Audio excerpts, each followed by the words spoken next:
Elle priait contre son père. Mais c'est sa mère qui l'avait ensorcelée. Bienvenue dans French African Folktale. Josiane était une jeune mère. Elle vivait en Europe, dans un petit appartement calme. Elle croyait déjà avoir traversé beaucoup de choses. Mais la vie lui réservait encore des secousses. Pendant sa grossesse, elle passait beaucoup de temps seule. Elle regardait des vidéos chrétiennes sur Internet. C'est là qu'elle avait découvert une chaîne qui parlait aux femmes enceintes. Des conseils simples: faites attention à ton bébé, prie pour ton enfant, parle-lui à l'oreille dès la naissance. Elle avait tout noté dans sa tête. À ses côtés, sa sœur Maëva l'accompagnait. Une sœur au cœur doux, calme, discrète, que Josiane appelait son ange. Et ce jour-là, quand le travail avait commencé, tout s'était emballé. Elle était entrée à la clinique en urgence. Les contractions l'épuisaient. Son cœur ralentissait. Elle était entre la vie et la mort. Mais Dieu avait permis qu'elle revienne. Qu'elle vive. Qu'elle tienne. Josiane avait accouché d'un petit garçon mignon. Quand Josiane ouvrait les yeux, tout tournait encore. Les sages-femmes parlaient entre elles. L'une d'elles disait qu'elle ne comprenait pas comment elle s'en était sortie. Elle ne parlait pas. Elle écoutait. Elle regardait son fils. Le petit était là, calme, tout neuf. Et elle avait l'impression qu'il la reconnaissait déjà. Alors, sans attendre qu'on lui dise quoi que ce soit, elle le prenait dans ses bras.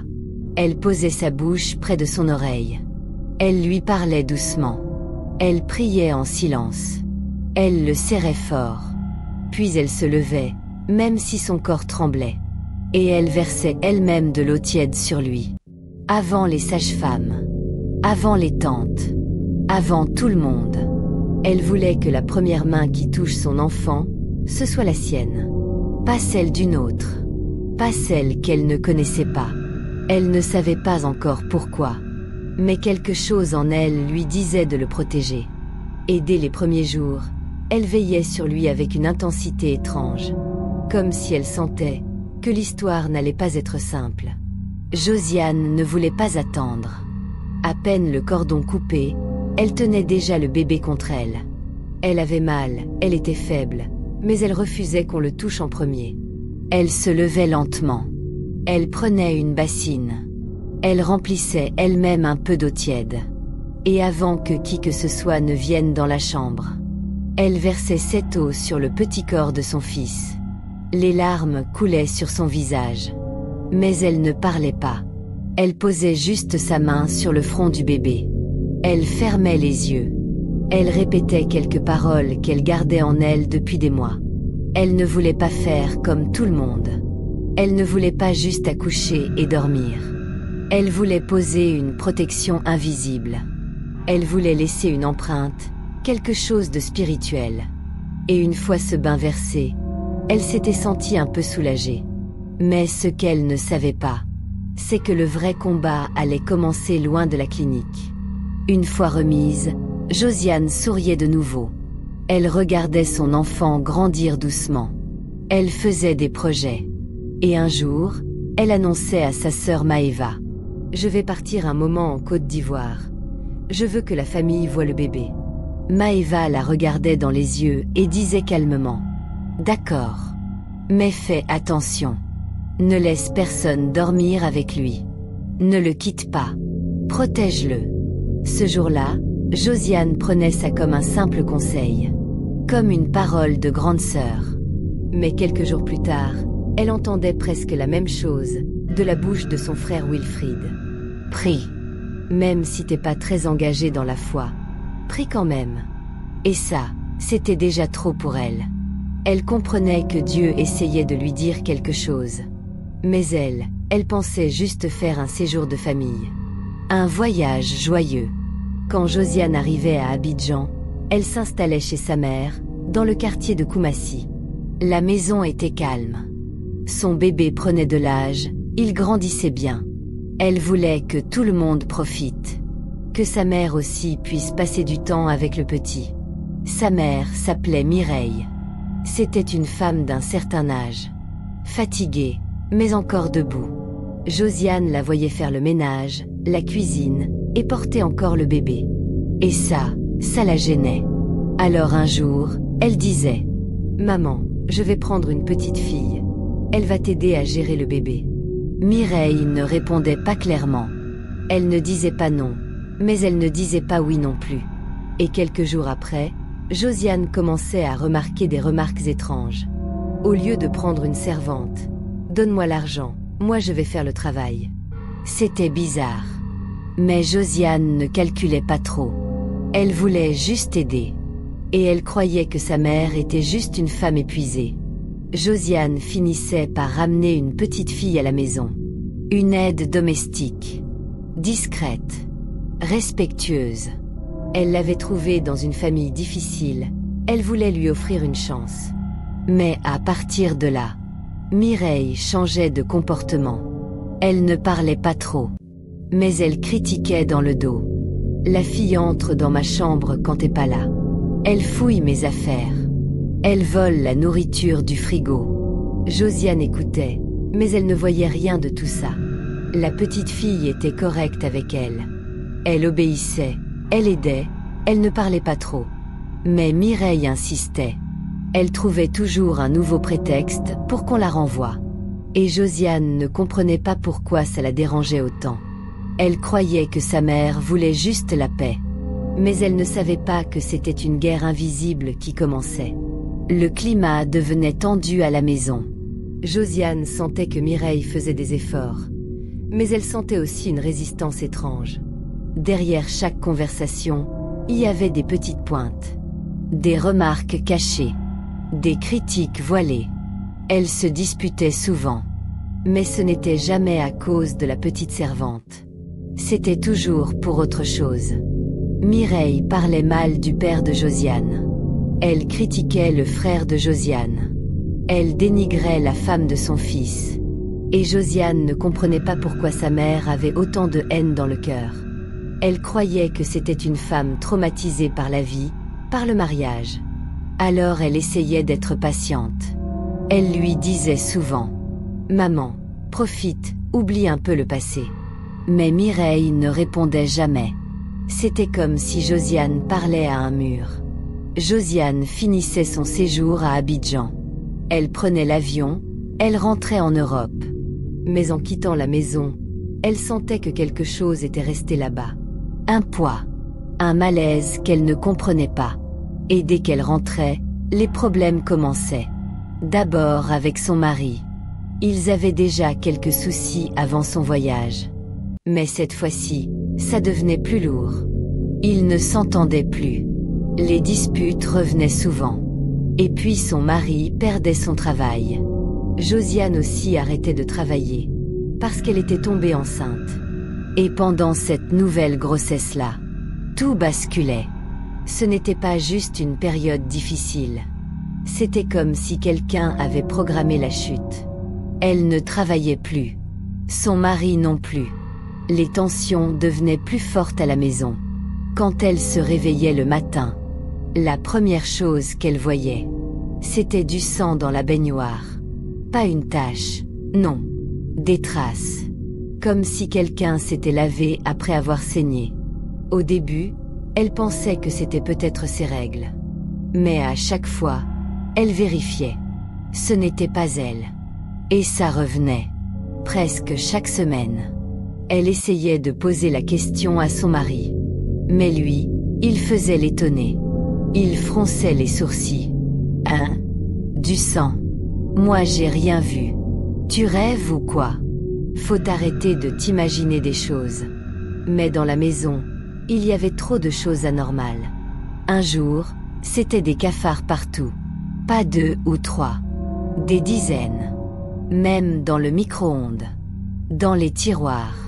Sous le lit. Comme s'ils venaient de l'intérieur des murs. Un autre jour.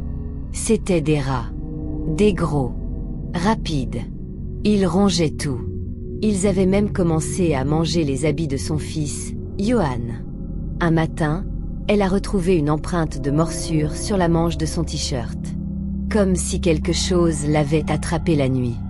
Le plus étrange, c'est que le mari restait calme. Trop calme. Il disait toujours: c'est la pluie qui ramène ça. Ou bien: faut qu'on appelle un dératiseur, c'est tout. Mais au fond d'elle, elle savait. Ce n'était pas normal. C'est là qu'elle commençait à sentir de choses. Les rêves changeaient. Les oppressions devenaient fréquentes. Elle recevait même la visite d'hommes de Dieu. On l'envoyait prier, consulter. On lui disait: faites attention. Il y a des gens qui veulent ta vie. Mais dans tout ce qu'on lui disait, le nom qui ressortait, c'était toujours celui de son père. Jamais, jamais celui de sa mère. Et pourtant, c'était sa mère. Josiane continuait à prier. Elle suivait les recommandations qu'on lui avait données. Elle restait en alerte. Mais à aucun moment, personne, ni prophète, ni homme de Dieu ne pointait Mireille. Sa propre mère. Alors elle restait dans la confusion. Elle se battait spirituellement contre une cible, qui n'était peut-être même pas la bonne. Et pendant ce temps-là, les problèmes continuaient. Dans le couple, dans la maison, dans son propre corps. Elle repensait à tout son séjour à Abidjan. Elle repensait à certaines paroles, certains regards. Mais elle ne comprenait toujours pas. Elle ne voulait pas y croire. Comment Mireille, sa mère, celle qui portait la Bible chaque dimanche, pouvait être autre chose? Josiane dormait mal. Elle avait des pressions nocturnes. Elle entendait des voix. Elle rêvait de sa mère, mais pas dans des contextes normaux. Parfois, elle la voyait en blanc, assise sur son lit. Parfois, elle se réveillait avec le cœur lourd, comme si on l'étranglait pendant son sommeil. Elle commençait à se poser des questions. Elle revoyait les mois passés à Abidjan, les discussions avec sa mère, la manière dont Mireille rejetait la servante, les disputes, les remarques bizarres. Et plus elle réfléchissait, plus son cœur devenait troublé. Elle se souvenait aussi d'une chose. Depuis qu'elle était revenue d'Afrique, rien ne marchait. Absolument rien. Josiane repensait aux paroles qu'elle avait ignorées. Les phrases bizarres que Mireille lâchait en murmurant. Les fois où elle parlait mal de tout le monde. Son père, ses frères, même la femme de son propre fils. Elle se souvenait. Mireille ne passait jamais une journée sans critiquer quelqu'un. C'était devenu normal pour tout le monde. Mais avec le recul, Josiane comprenait que c'était plus profond. Elle réalisait que Mireille ne supportait pas les couples unis. Elle avait toujours une parole pour diviser. Toujours un petit mot pour détruire. Et Josiane se disait maintenant: mais est-ce que, depuis le début, elle préparait quelque chose?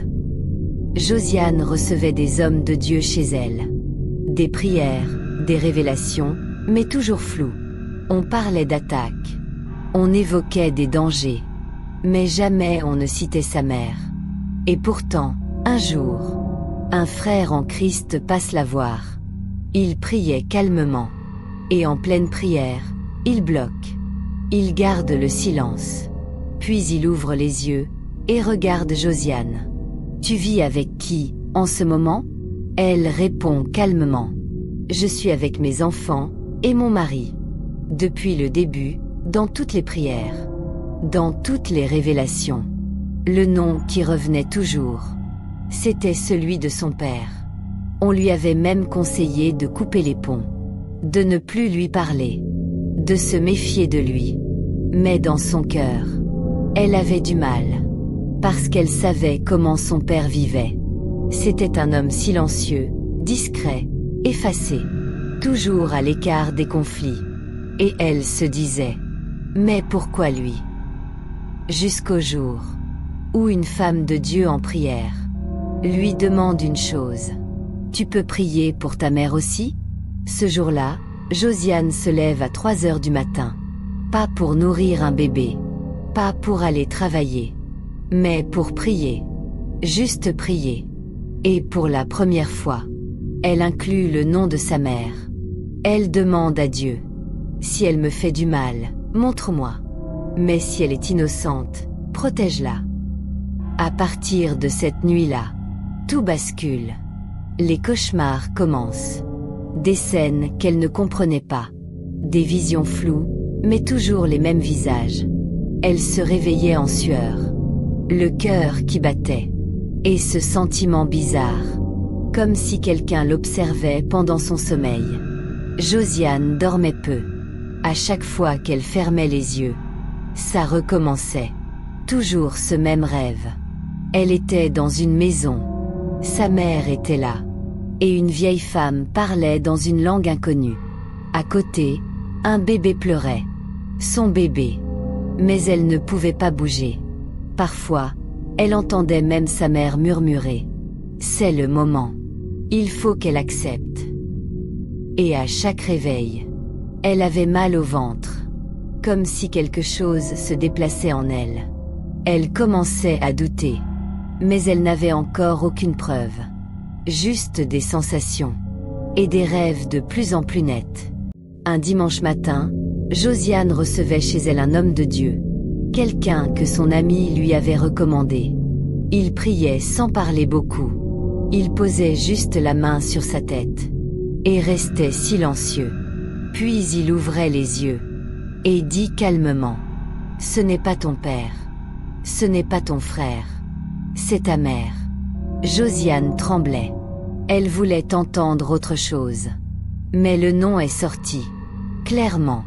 Sans hésitation. Et le pasteur ajoute. Elle t'a initié spirituellement, sans ton accord.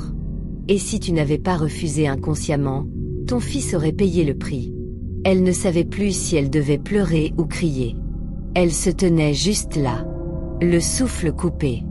Le cœur qui battait trop fort.